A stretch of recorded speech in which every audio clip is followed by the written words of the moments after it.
Mas eu quero que você veja aí, em 2 Timóteo, o texto no qual eu lerei, 2 Timóteo, no capítulo 2, versos de 8 a 13. Então está aí, 2 Timóteo 2, 8 a 13, para você dar uma lida do jeito que você quiser. Eu leio aqui na minha Bíblia velhinha, ai, gostosa, cheirosa, minha velhinha aqui, de mais de 50 anos, Bíblia da minha mãe, que ela me deu quando eu me converti. E eu vou ler nela aqui, como leio tudo. 2 Timóteo 2, veja aí do verso 8 ao verso 13. Paulo limitado, Paulo preso, Paulo sofrendo, Paulo sem liberdade, Paulo quarentenado no quartel, numa prisão romana, Paulo sem poder sair, Paulo contido, um leão na jaula. E ele, no entanto, crê que Timóteo, livre, o jovem Timóteo, que gostava de exercícios, ele era um pouco tímido, uma personalidade retraída, talvez em excesso, mas malhava muito. Malhava tanto que Paulo chega a dizer, olha, o exercício físico para pouco é proveitoso, mas a piedade e o desenvolvimento da piedade para tudo e em todas as camadas de existência é proveitoso. E é nessa mesma epístola aqui, de Paulo preso e Timóteo tímido, porém atleta, que Paulo usa imagens também do atleta, do soldado, da disciplina, e ele aplica isso a correr para herdar uma coroa incorruptível e não uma corruptível. É a conversa quase que de um pai com o filho, e porque ele chama Timóteo de meu filho, porque ele sente Timóteo como filho. Provavelmente o filho que ele nunca teve, mas ele sente assim. E ele sente que Timóteo também o percebe e o internura e o acolhe como pai. Ele tem esse lugar entronizado no coração de Timóteo. Essa é a relação de ambos. E Timóteo lhe é fiel. Ele gostaria que Timóteo fosse mais extrovertido, mais assertivo, mais intrépido. Timóteo, no entanto, ainda não é, mas ele crê no potencial de Timóteo. Ele crê que esse homem pode se desenvolver. E é por isso que ele escreve a Timóteo, ele se conecta, ele leva Timóteo com ele, ele ajuda, ele ensina, ele treina, ele estimula, ele dá missões, ele dá tarefas, ele crê que essa pessoa tem o poder de guardar a integridade do ensino do Evangelho com ela. Ele reconhece o caráter de Timóteo. E é por causa desse caráter que ele diz, eu estou confiando a você esse tesouro, esse depósito, para que você o abra e você o compartilhe. E você faça isso com coragem, com paciência, com disciplina, com entrega, como você viu em mim. Faça isso. Eu estou preso, mas você está livre. E o que você aprendeu de mim, compartilhe agora com outros. Você ouviu de mim.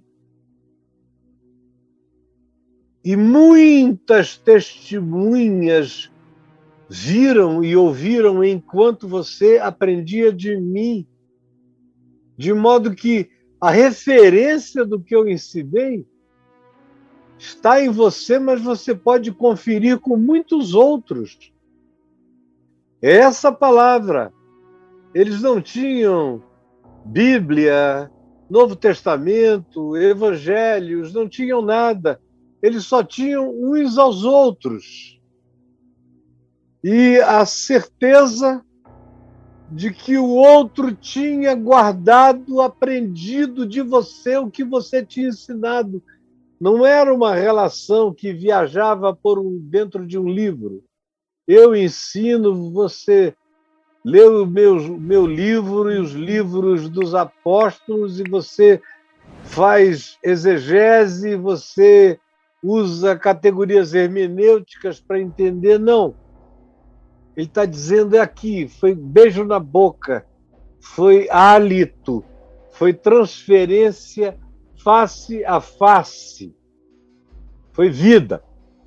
Você viu, você ouviu, você assistiu à encarnação relativa do Evangelho em mim, relativa, porém sincera.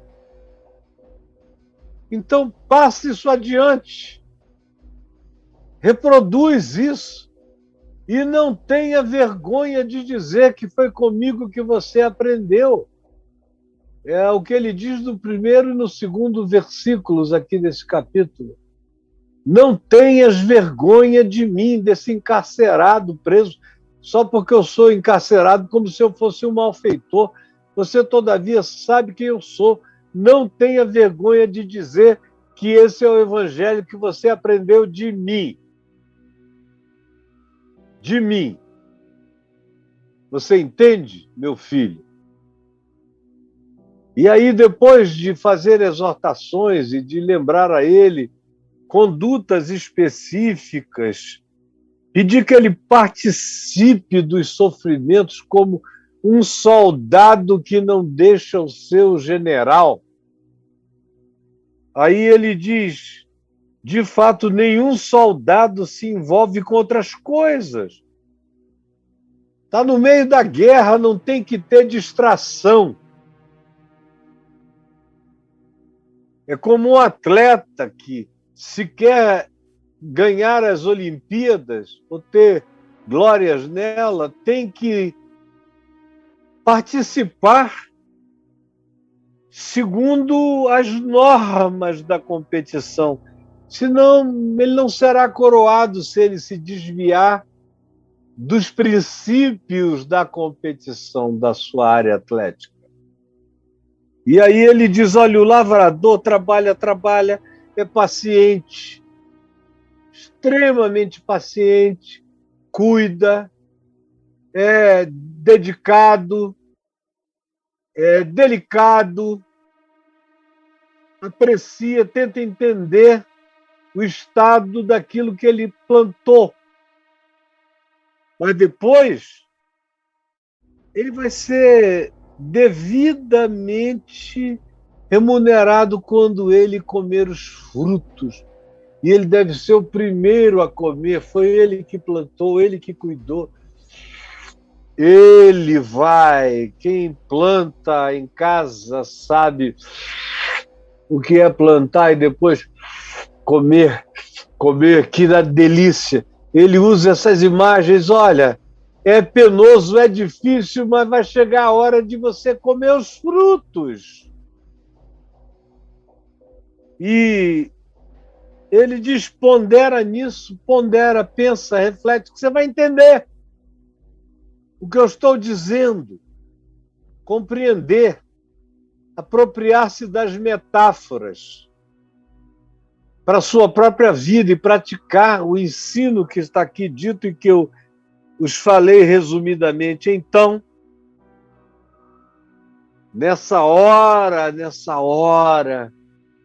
difícil, essa é uma epístola, a segunda epístola, Paulo vai falar adiante a Timóteo o estado no qual ele estava, quando ele diz no capítulo 4, verso 9, procura vir ter comigo depressa, porque Demas, vazou, foi embora.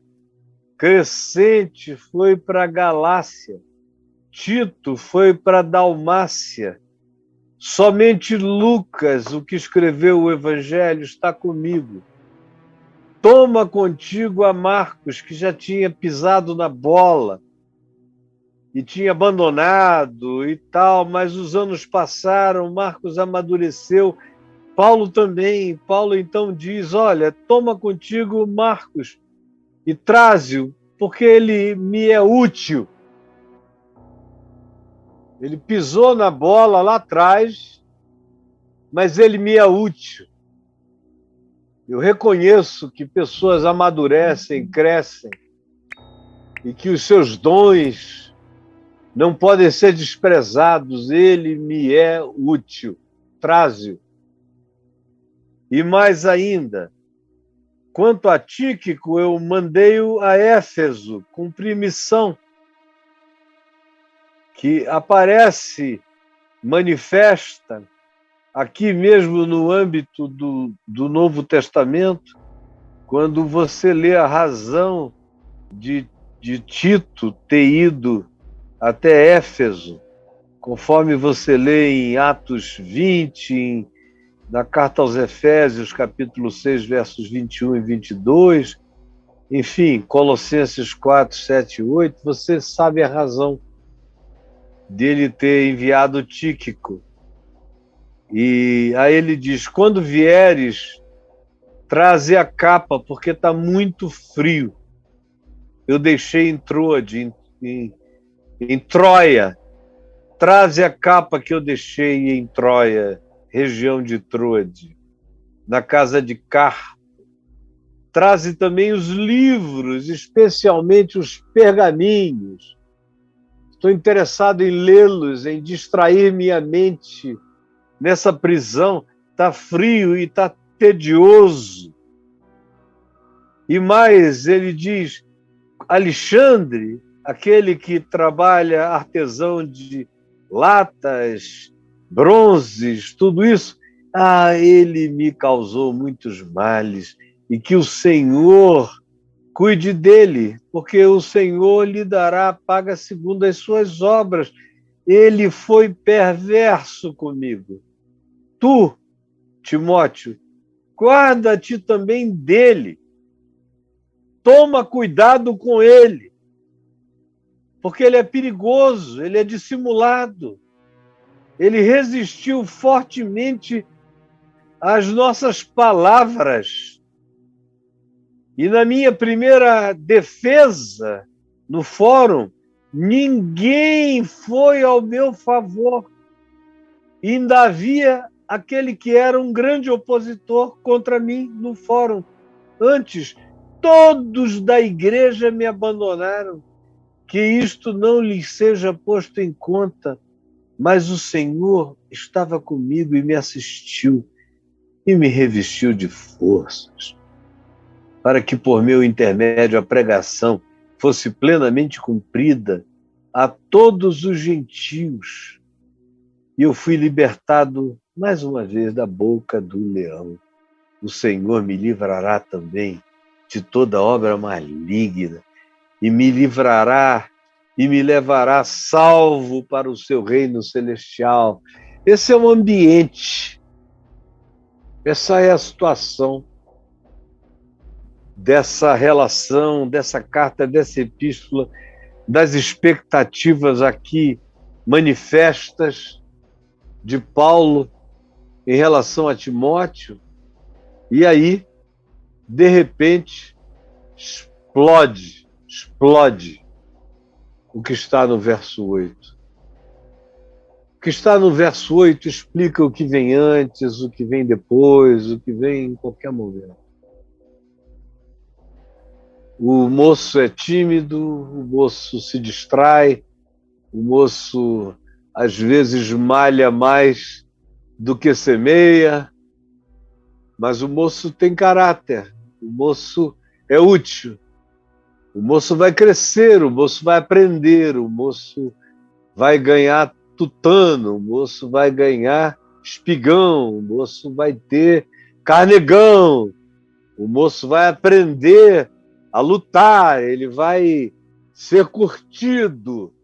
Ele está sendo desafiado a participar dos sofrimentos, a não ter medo das implicações da verdade.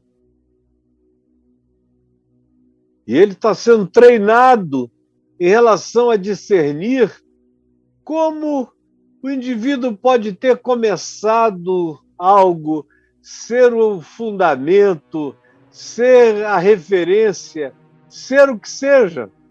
De repente, tudo pode mudar. Tudo pode mudar. E Paulo está aqui preso, e além de preso, assiste à distância o trabalho dele sendo derrubado por outros que chegam e o imitam, mas que falsificam aspectos importantes, sutis como uma pedra de esquina. Falsificam. E Paulo diz, olha, eu estou indo. Eu logo, logo vou partir, como ele diz no capítulo 4, outra vez. Quanto a mim, estou sendo já oferecido por libação e o tempo da minha partida é chegado. Ele sabe que está nos estertores. Nero vai matá-lo, vai decapitá-lo. Ele vai morrer.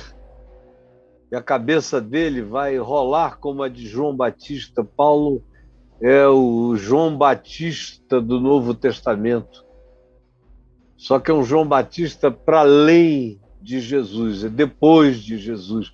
É um João Batista que vem anunciar aos gentios quem é Jesus. E João Batista veio anunciar aos judeus quem era aquele a quem ele se referia como o Cordeiro de Deus que tira o pecado do mundo.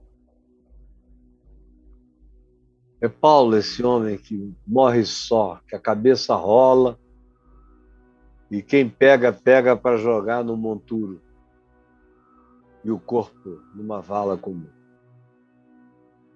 Muita gente com medo de chegar perto.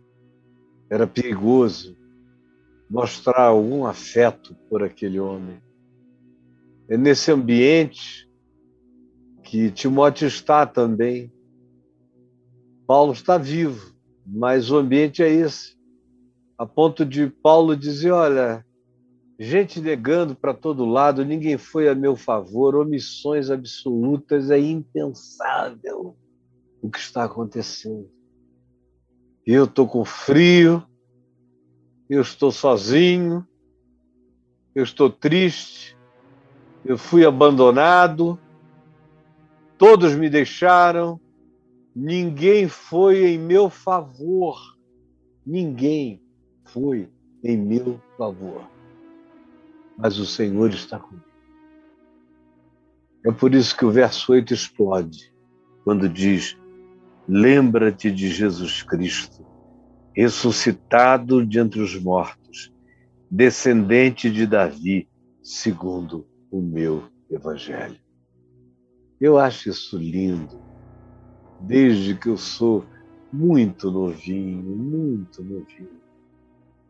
Eu me lembro a primeira vez que eu preguei sobre esse texto incendiado, depois de alguns dias de jejum e oração, ele estava dentro de mim e eu preguei com força, com poder, com autoridade, com alegria, na minha cidade, em Manaus.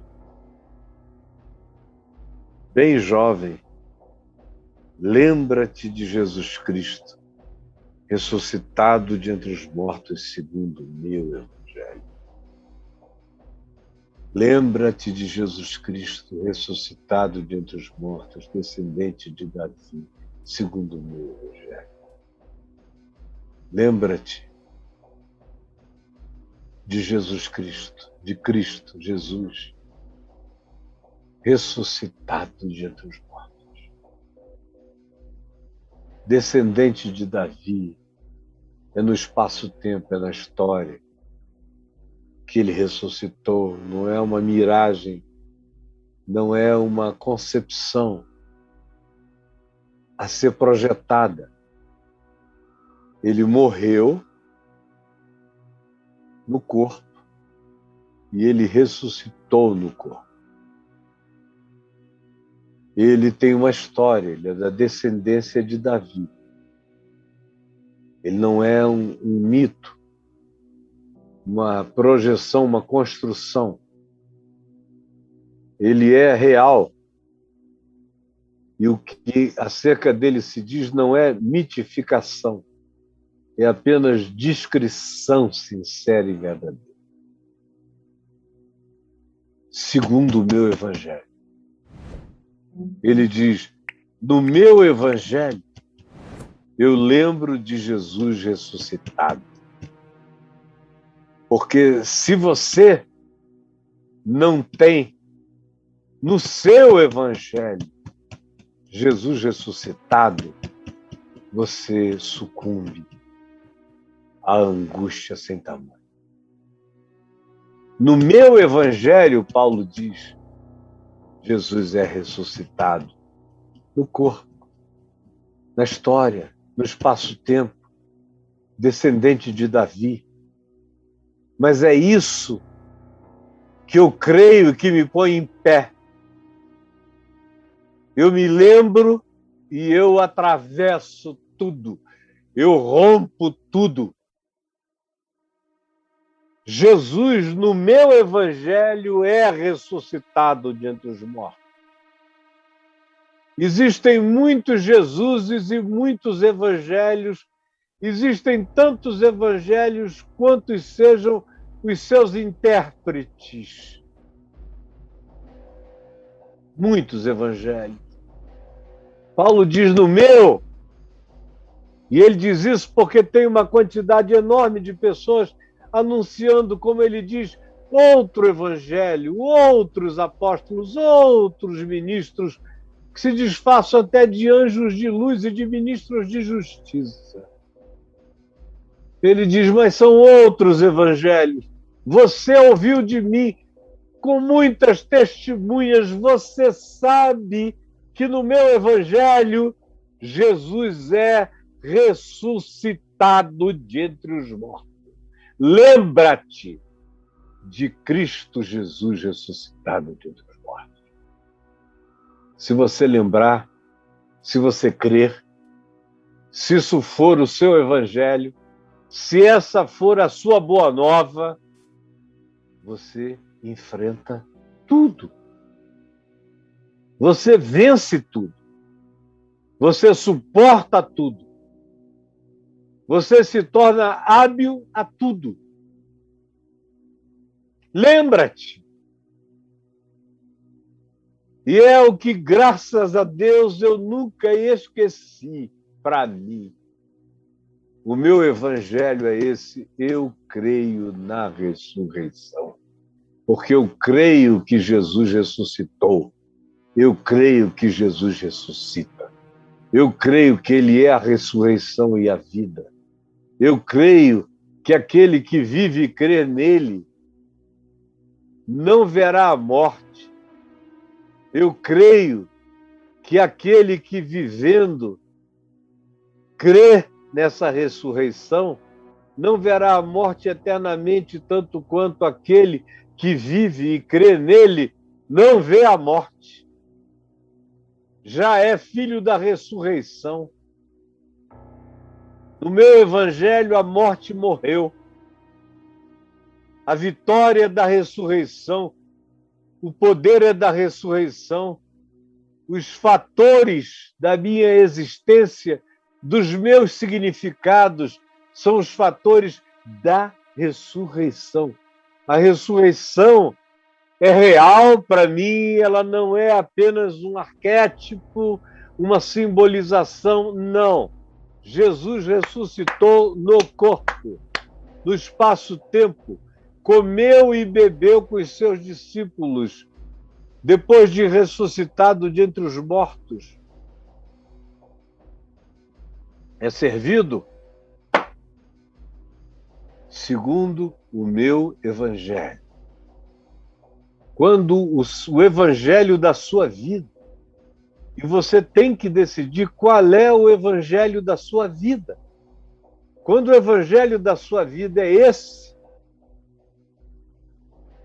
minha querida, meu querido, a gente aguenta tudo, a gente suporta, a gente vai, a gente prossegue, a gente vence, a gente encara, a gente não teme, a gente não retroage, a gente se levanta, a gente levanta outros, a gente traz outros conosco, a gente socorre, a gente cobre, a gente ajuda, a gente entretém para a vida.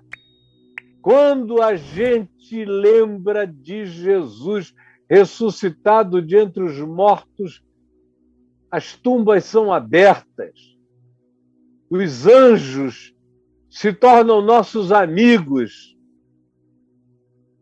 Milagres acontecem porque milagres só acontecem onde pessoas creem na ressurreição dos mortos e creem em Cristo Jesus. Esse é o poder que você tem que decidir se você quer que seja o da sua vida. Qual é o seu evangelho? Tem gente andando por aí, seguem o evangelho de Moisés. Alguns seguem o evangelho da campanha dos Gideões.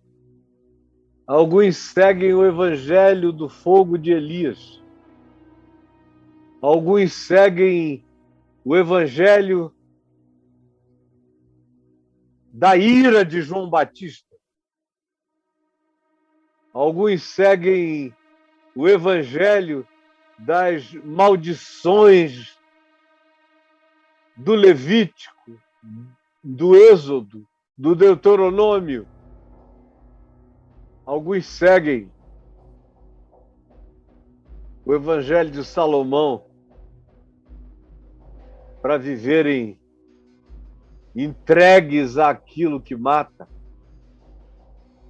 Alguns seguem alguma outra construção, o evangelho segundo Kenneth Reagan, o evangelho da confissão positiva, o evangelho da prosperidade, o evangelho antigamente da teologia da libertação. Mas hoje há milhares de evangelhos sendo anunciados aqui na internet, que Paulo, acerca deles, não diria: são o meu evangelho. Não, porque não são. Não é porque não representam, é porque não são. Não são. Não ensinam você a viver, não ensinam você a vencer, não ensinam você a suportar, não ensinam você a amadurecer. Não ensinam você segundo o evangelho que promove vida e glória e coroa para um homem sentado dentre algemas, vigiado por guardas da guarda pretoriana, com frio, traído, abandonado, largado, esquecido, que tinha encontrado com Jesus ressuscitado e dedicado a vida dele toda a mensagem da ressurreição que o impactara e o transformara, e agora ele está só, não tem ninguém. E todos os que o conhecem à volta fingem que não sabem quem ele é. É nesse ambiente que a maioria de nós não suportaria, a maioria de nós diria: meu Deus, o Jesus não ressuscitou porcaria nenhuma. Como é que ele ressuscitou e eu passo a vida pregando isto e acabo aqui, no mesmo lugar onde eu botava aqueles que diziam que o serviam em Jerusalém e adjacências, eu os forçava nos cárceres a blasfemarem o nome de Jesus e até os matei. Agora eu estou aqui, olho por olho, dente por dente. Por que que Jesus não barrou isso? Por que que eu estou aqui cumprindo algo idêntico àqueles que um dia eu persegui. É verdade que ele me disse que eu aprenderia o quanto importaria sofrer pelo nome dele. Que eu sofresse, mas que pelo menos o meu trabalho fosse reconhecido. Que eu morra, mas que as igrejas que eu plantei, o ensino que eu distribuí, não seja diluído com a mentira contemporânea. Timóteo, participa, considera, lembra-te de Jesus ressuscitado de entre os mortos, pelo qual estou sofrendo até essas algemas, como se eu fosse um malfeitor. Contudo, a palavra de Deus em mim não está algemada. Esse homem diz, eu estou todo preso, mas Jesus ressuscitado está em mim. Eu não me impressiono com nada. Seja eu tratado como malfeitor, a palavra de Deus em mim não está algemada. Está livre. E ninguém vai segurar, sabe por quê? Porque eu creio na ressurreição. Eu creio no poder que arrebentou a morte de dentro para fora. Por isso, eu sei que circunstância alguma vai fazer essa palavra da vida pronunciada por mim ser barrada em algum lugar. Ela não está presa. Ela não está algemada. Não está algemada. Porque eu creio em Jesus ressuscitado. Lembra disso, meu filho. Lembra disso. Por esta razão, porque Cristo ressuscitou, por esta razão, suporto tudo. Por causa de ti, por causa dos outros, por causa dos que creem, por causa dos que ainda crerão, eu aguento tudo e aguento no poder da ressurreição. Eu sinto dor, mas não cultuo nenhum sofrimento, nenhuma melancolia. Basta a dor de cada dia. Basta o próprio mal de cada momento. Eu não tenho tempo para tecer sofrimentos. Eu me lembro de Jesus, real e histórico, ressuscitado de entre os mortos, com o poder de intervir na minha história e de fazer essa palavra continuar desalgemada. Desalgemada. A palavra não está algemada. Aleluia, não está algemada. Por esta razão eu suporto tudo, para que também os outros, pela mesma palavra, obtenham salvação, a salvação que está em Cristo Jesus com glória eterna. Lembra disso, pensa nisso, guarda isso, pratica isso, sê isto, existencializa isto. É verdade, é história transformada em poder existencial para todo aquele que crê. É fator de glória na consciência, no ser. Fiel é a palavra que não está algemada, que está solta, que você ouviu da minha boca, que você ouviu da minha e ouve da minha também. É fiel essa palavra. E ela diz que se já morremos com ele, e eu já morri com ele, por isso é que eu não tenho medo de nada, porque eu também ressuscitei com ele. Morri com ele, se já morremos com ele, também viveremos com ele, no poder dele, na vida dele. Se nós perseveramos perseveramos como um bom soldado, como um atleta, como um lavrador, se nós perseveramos com paciência, com resiliência, com continuidade, com perseverança, também com Ele reinaremos. Reinaremos, os perseverantes, os que suportam, reinam com Ele. Os que perseveram na força da ressurreição, com Ele reinarão.